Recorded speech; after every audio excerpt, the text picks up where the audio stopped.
What would you do if you were out of governing ideas? If you didn't know how to govern a country of this magnitude and a country of this diversity, and you basically are running on government is broken, and then when you get in office, you have to be terrible to prove the original premise, like, it must be great to be able to do that. This government doesn't work, and by me not funding it and breaking it, see what I told you? Keep me in power. You know, this is the perfect description of how the Republican Party operates and continues to have so much power today. Jon Stewart is about to take things one step further. If you don't have ideas on governing, what do? Well, you do the purposeful distortion field that they create.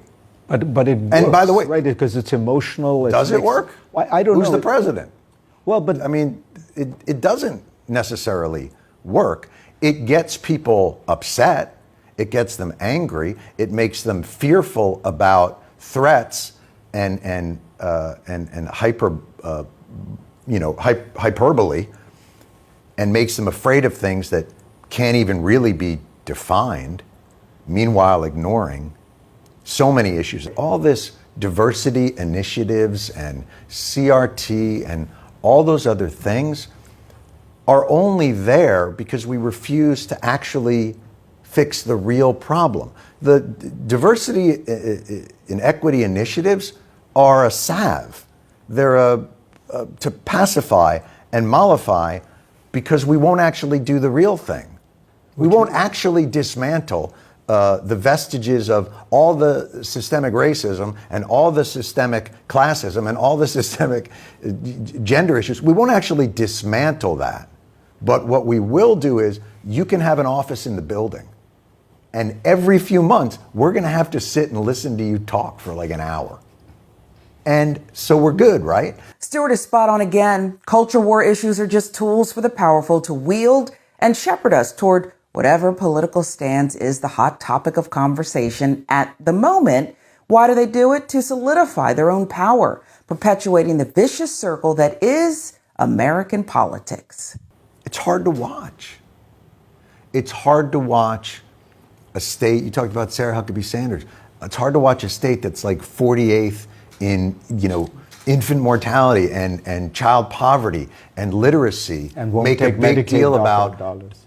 A trans girl that wants to play soccer that happens like once every 5 years there. Like, it's hard to not be angry about people that try and distract from the real things that people face with weaponized nonsense. So let's look at the two political parties and discuss what's so similar.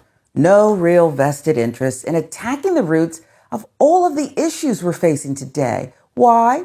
Well, money, of course, is at the top of the list. There's a whole lot of money in politics. Follow it, and you'll see how corporations and the ultra-wealthy too often control our politicians. Next up, white supremacy. Come on.